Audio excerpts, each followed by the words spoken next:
you like this episode, please subscribe, share with others, rate and review so we can continue to bring you great programming. This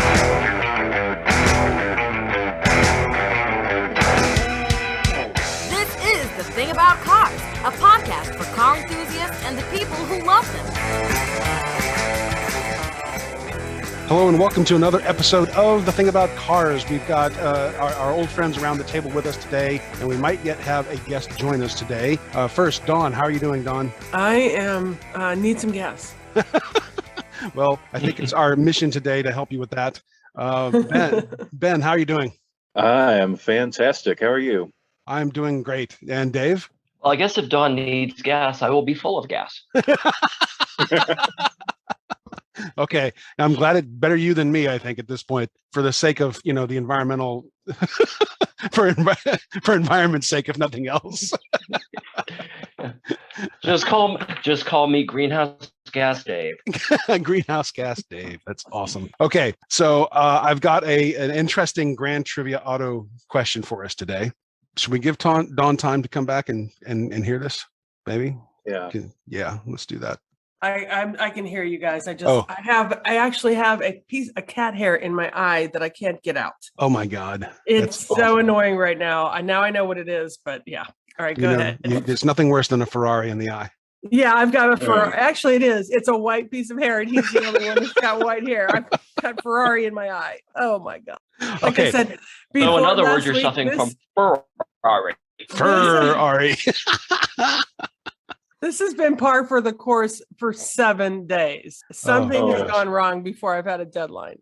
Yeah. Oh, man. All right. So I was about to make an astrology joke, but I'm just not going to do that to you this morning. Well, there was a huge moon starting on last Sunday. We call it the Cheddar Moon. It was the I swear I had nothing second to full do with moon of the month.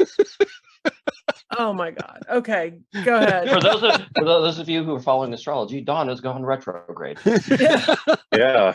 Dawn has gone retrograde. All right, here we go. So I'm going to read two weird automotive or motoring laws, and you're going to have to tell me which states they belong to. So I'm going to give you two laws and a handful of state names, and at the end of the show, just tell me which law belongs to which state. So the first weird law is, in what state is a woman's husband required by law to wave a flag in front of her car before she can drive it? And the second weird law is, in what state is it against the law to sit in the middle of the street and read a newspaper? Mm-hmm. Those are our two laws. With those states, here are your state choices. Just to narrow it down from 50, your state choices are Louisiana, Georgia, Michigan, Florida, or what did I say? I lost track of Louisiana, Georgia, Florida, Indiana, or Michigan. Or Indiana. Or Indiana. Okay. Louisiana, Georgia, Indiana, Florida, Michigan. Now, And are is both one of law these? Yeah. one law per state? I mean, One is there law. one state per law? One Okay. state per law. There are no multiple states here. That one law is unique to one state. So not both laws in one state. Correct. There will be two states at the end of this thing. So that's our trivia question for the day. Hopefully that doesn't boggle understanding too much. I've got in the news for the day. I've got 3 news items I thought we'd throw on the table just for quick discussion. I read recently that speaking of needing gas, Dawn's the one who's got, a hard week, and I can't even form a sentence this morning. So I guess it's better than having gas, right, Dave?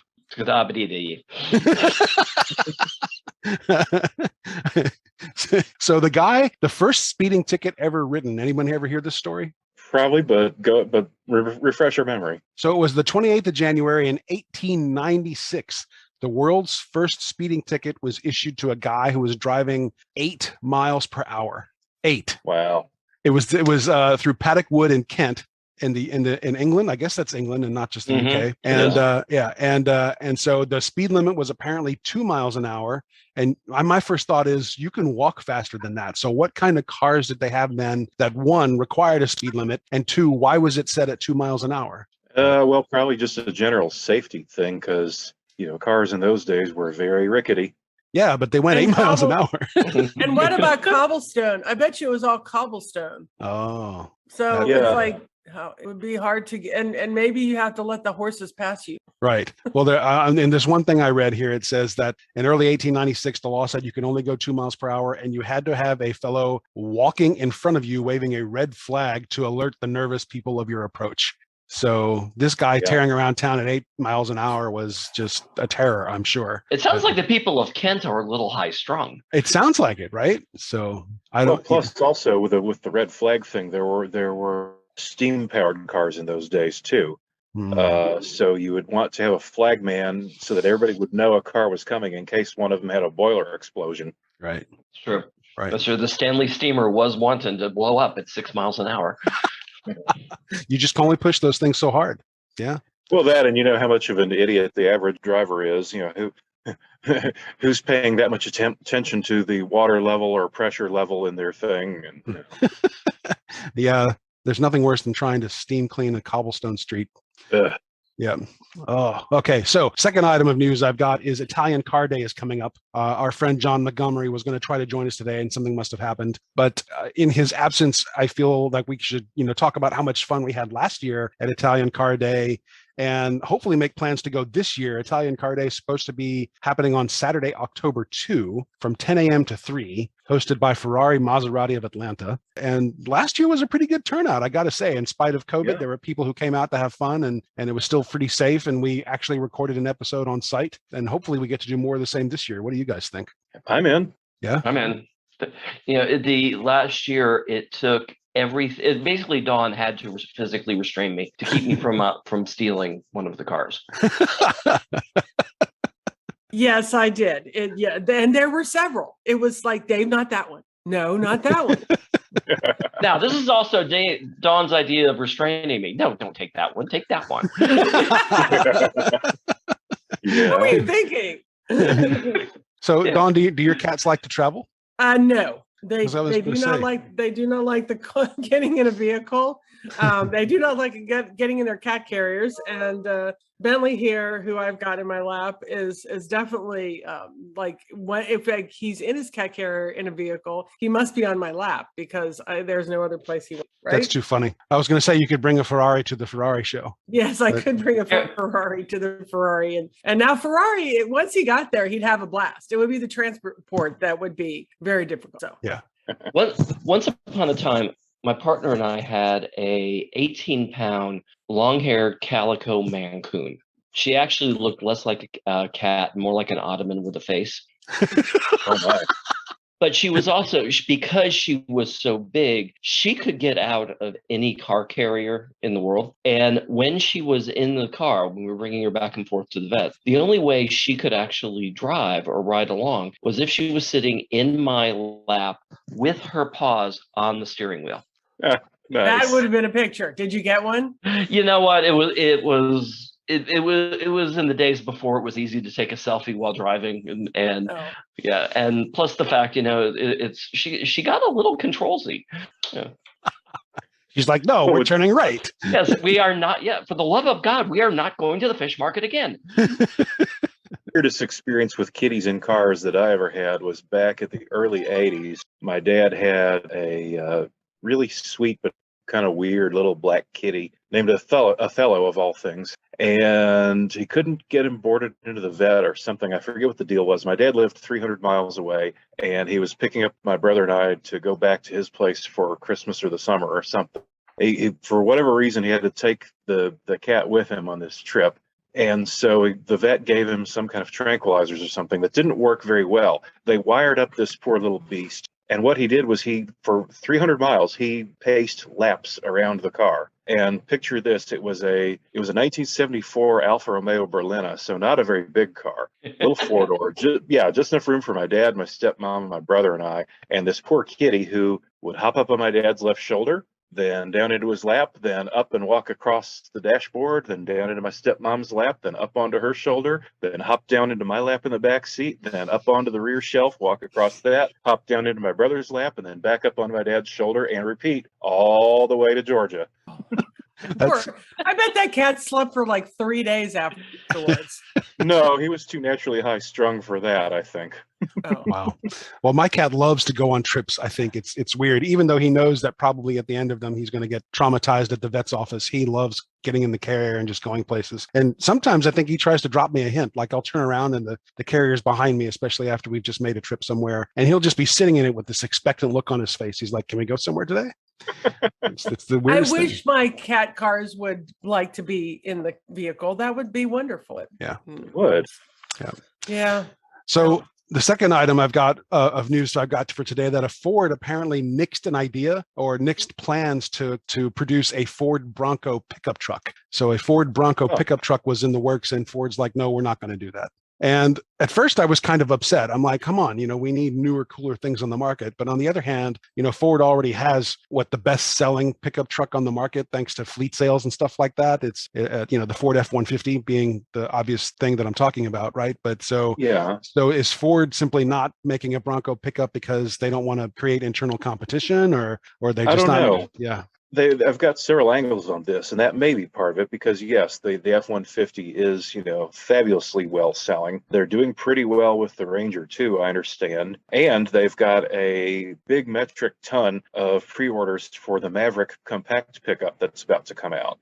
And on top of that, the Bronco is basically stealing a lot of customers away from Jeep, which has, up until its introduction, really owned its segment. And of course, Jeep has the Gladiator pickup. And I wonder if, on the one hand, Ford might be not wanting to cannibalize sales from the Maverick, but on the other hand, might be having a little touch of modesty and going, hey, how much is enough?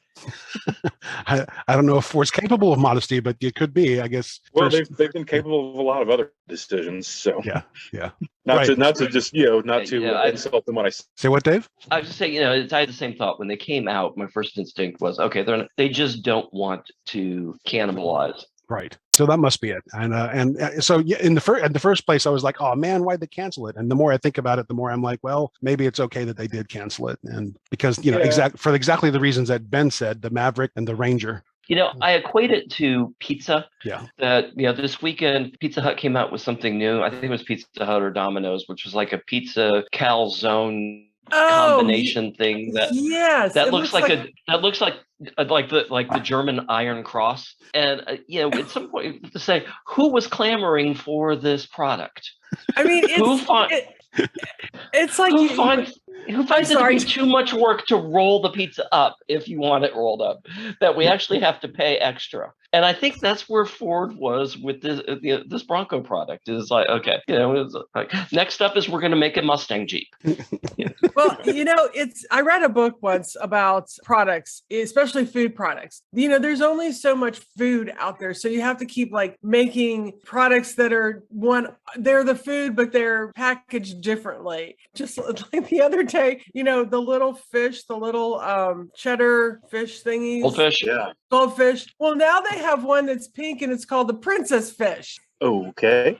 For little girls. Like, what is that about? It's just got a little crown on it. Just got a little castle. This says all the toy companies are moving away from, making pink products. Right, exactly. Yeah. And then all of a sudden, the goldfish snack comes along with this little pink fish with a crown on it. I'm like, so I did see that strange. I thought it was like some kind of landing module, like the pizza in the middle and then these bumpy things on the edge. It looked like it was an upside down rover. It just so we've gone from Teutonic pizza crosses to drag queen goldfish. It's packaging, it's marketing, it's not. I don't know the food. I don't know how to segue from that to the next news item that I have. Well, I guess the last thought is, how many pink goldfish? We're losing you, Dave. Your signal's breaking up. I'm turning the video off to preserve signal. Got it. So the next thing I wanted to say, Dave reminded me when he said Mustang, I'm like, I don't know how I could have forgotten this, but last night I actually saw a friend's Mustang Mach E. They took delivery of it and it's been sitting in their garage. So a bunch of us went to their house to have pizza, watch a movie, and just basically check out the car. And I gave it a thorough once over, at least as much of one as I could without crawling up underneath the thing and looking at the actual motor. Because when you open the hood, of course, there is no motor. It's a big plastic thing with sort of a modified storage compartment in the front. And clearly the motor is not that big, but it sits under there. And I got to say, as much grief as we've given Mustang for the name of this thing, this vehicle, irrespective of its name, is actually pretty slick.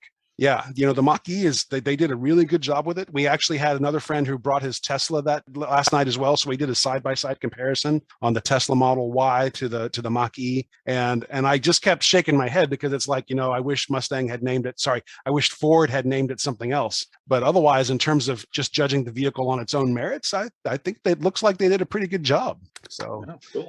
Yeah, but if you get a chance to check one out, check it out. And one of the differences that kind of shocked me, because I had never climbed through my friend's Tesla Model Y either, is that it doesn't actually have an instrument cluster, right? There's this big touchpad in the middle of the dashboard that's right between the driver and the passenger, and there's nothing above the steering wheel. Whereas the Ford, at least in their wisdom, there's a touchpad there that controls everything in the car, but there's still a little LCD screen above the steering wheel that functions as your instrument cluster. And that just felt a little more respectable to me. That just made more sense to have. Like, I shouldn't have to look over, down, and to the right to figure out how fast I'm going, That doesn't seem very safe to have to take. I mean, that's the whole instrument panel purpose. It's like you can basically have your peripheral vision indicate things. So what does Tesla do? Say you are approaching, the speed limit, or you are over the speed limit. Right. I mean, what is it? What does Miss Tesla do? Does she tell you you're, not in compliance with current laws? My experience in the last 3 months is that no one driving a Tesla gives a shit about how fast they're going anyway. That's probably the truth, actually. Yes. So anyway, last news item I've got for today is I had written down Hagerty's IPO. So Hagerty's the insurance company that insures collectible cars and all sorts of rare boats and things. In fact, they started their business doing insurance for boats, and I did not know that. And the car thing was a secondary thing for them, but they're doing an IPO. And the only reason I looked any of this up was because I was trying to see if we could get a Hagerty's person to join us here on the show. And I might now have a connection or two that might be able to help us wrangle that. We might soon have a Hagerty's person on the show with us, but it just seemed weird to me that Hagerty's, an insurance company, would want to go public, and the world of finance at that level is just sort of a foreign creature to me. But I thought it was an interesting bit of news. Be careful; they'll try to buy us out. No, and I'm not trying to insult Hagerty when I say this, but they've been kind of on a tear lately to become the dominant brand in car culture. They did just acquire, believe it or not, I believe it was the Amelia Island Concorde Elegance. Did they really? That's a Hagerty property now, yeah. Huh. Or one of the big Concours. I want to say Amelia Island, but don't quote me on that. I may be mistaken, but it's one of the big Concours events they have just acquired. Okay. And they're at every car show I go to, handing out the swag bags. So yeah, no, I'm not putting them down when I say this, but yeah, they seem to be on a tear to dominate collector car culture or something. Right. Certainly. What's the word? Not dominate their, or solidify brand presence in a bigger way, for sure. Yeah. I mean, hey, if they want to sponsor our show and if they want to own our show and put us to work working with cars every day, I would be willing to talk with them about that. I don't know. Sure, yeah. Say again, Dave? I don't know how to tell you all this, but I put the show up for sale 2 weeks ago. Oh, I can't wait to get my check. Okay. I will be able to buy a part on a Porsche, right? That's right. We'll all own a hubcap. Yeah. That's fantastic. So yeah, let's keep our fingers crossed, or whatever. Hopefully we can get Hagerty's to come join us and have some fun with us. Yeah. And that's all I've got for the news. You guys got anything you want to touch on before we go to our next segment? I don't know if we want to leave this in, maybe edit it out. I don't know. But Yep. For the listeners who might find this amusing, I'm in Spokane, Washington at the moment. And one of the things that I always find interesting when I'm up here, I've got family here, so I visit once or twice a year. It's an interesting car scene here. And car scene, I'm not talking about shows or cruise-ins. I mean just the things you see driving around. Yesterday, we swung by a really nice city park, and within 20 minutes, I saw a 51 Studebaker cruising the neighborhood by the park. Beautiful car. We got there and parked. There was a JDM import Nissan Skyline, and 10, 15 minutes after that, I saw a JDM import Toyota Hiace van, about 1982 VW Diesel Rabbit LS. I mean, I'm not kidding. Whenever we come to Spokane, it's just this amazing odyssey of unusual old cars that live up here. So what's up with Spokane that you see that there and not anywhere else that you travel? I don't really know. I think the dry climate helps. It's not desert. It's where the central Washington desert starts to become green again as you approach Idaho. So, there are green trees and grass, but it's not a damp environment by any stretch of the imagination. So that helps. Although the frost-heaved pavement you'd think would shake everything apart. But I don't know. And there are tons and tons of 1970s and even late 60s pickup trucks that people are still driving every day here. They're to use a coin or to use a term that's been popular lately. They're what you would call honest trucks, and you see them. You see them even parked in nice neighborhoods. Yeah, it's just there's something about this environment up here that seems to be good for old cars. It's the land that car time forgot. Yeah, I've seen, like one of the old Jeep style Land Cruisers sitting at a gas station with a for sale sign on it here, rather than, on Bring a Trailer for $80 million. Right. There's a place on the north side of town that's got a whole bunch of old American cars inside their lot. I think they sell them or something. And, I've seen a early 60s Mercedes parked just in a house around town. You name it. I saw some last night while we were walking around. And one of those front Mercury Cougars that looked like it was only 2 years old as opposed to 20 years old. Ben, you're also walking up now. Sorry. Yeah, your internet is also fading in and out. I'm getting a connection unstable message now. Yep. Oh, well, move on. Yes, moving on. So Spokane, I need to get up to that part of the world. I've never actually been up there before, but beautiful. Yeah. So we're going to skip listener mail today, and just in the effort of moving things along, since we don't have a guest. And I'm going to let's answer our grand trivia auto question. Let's do that answer real quick. So we had two very strange laws, and a handful of states to match them to. The states were Michigan, Indiana, Florida, Georgia, or Louisiana. And the first law was a woman's husband is required by law to wave a flag in front of her car before she can drive it. What state does that belong to? Dawn, you want to take the first guess? For some reason, Louisiana. Yeah. And it is truly a guess. Dave, what do you think? I'm going to go with Indiana. Indiana? Mm-hmm. Any reason for Indiana? I grew up next to it. It's kind of like, Georgia, spends all of its time criticizing Alabama. It's what we do in Ohio. Okay. Ben, what do you think? My gut says Indiana, just because, how do I say it without insulting Indiana? Don't worry about that. If we have a listener there, they're going to tune out. But no, my gut just says Indiana because I've been there and seen the place. Okay. All right. So hold that. Dawn has said Louisiana. Dave and Ben have both said Indiana for that one. What about this law? It's against the law to sit in the middle of the street and read a newspaper. Which state does that belong to? Louisiana, Georgia, Indiana, Florida, or Michigan? Dave, how about you? Florida. You think that's Florida? Florida specializes in A, insane people, B, old people, and C, ridiculous legislation. Doesn't that just sound perfectly? Old Mr. Futterman sits with his Wall Street Journal in the middle of the Florida Turnpike every single day. We got to make a law against this. It's kind of hard to argue with that logic. That's right. Ben, what do you think? I kind of think Florida too. I imagined it was more of kind of a early 20th century sort of law, but nevertheless, Florida. Okay, Dawn. The funniest thing, I was going to say Florida too. And again, just a guess. So all three of you are going for Florida. So, all right, for the first law, a woman's husband is required by law to wave a flag in front of her car before she can drive it. That's Louisiana. Dawn got that right. Oh. What? No way. What's any backstory there? I didn't pick up one, so I don't know. It's just probably one of those weird laws that remains on the books, even though it's, long gone. No one bothered to do a law overhaul or anything like that. So if there is a story, I would like to learn what the story is. I don't know it. And for the second one, it's against the law to sit in the middle of the street and read a newspaper. All three of you said Florida, but the answer is Michigan. Oh. Somehow in Michigan, it's against the law to sit in the street and read a newspaper. So I don't know. I guess people must have had a habit of doing this at one time. They're like, oh, look, nice flat surface, and the paper is fresh and clean. I'm just going to read it right here. Well, kind of let's go logically with that one. So that's Detroit, Motor Town.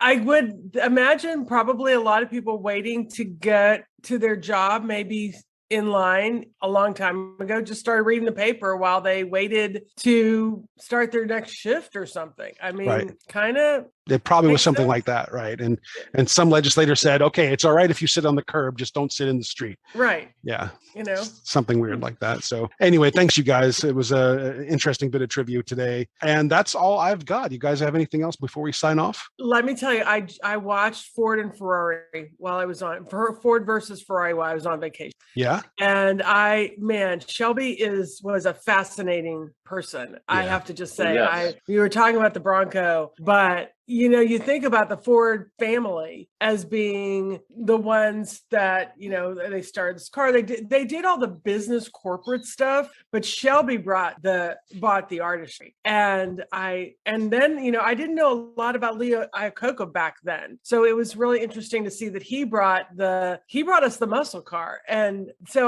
what a great movie. And I feel just this real incredible affinity for the driver. And now I can't remember, Miles, like his last name. Ken Miles, yes. Yes. You know, I feel a lot of affinity because he also, I don't think we think about how much drivers actually put changes into vehicles because they're out there feeling it and driving it, and just everything that he brought to the whole production of the cars and the competition. And then it's made me start thinking, because it said at the end of the movie, no other American car has won Le Mans since then.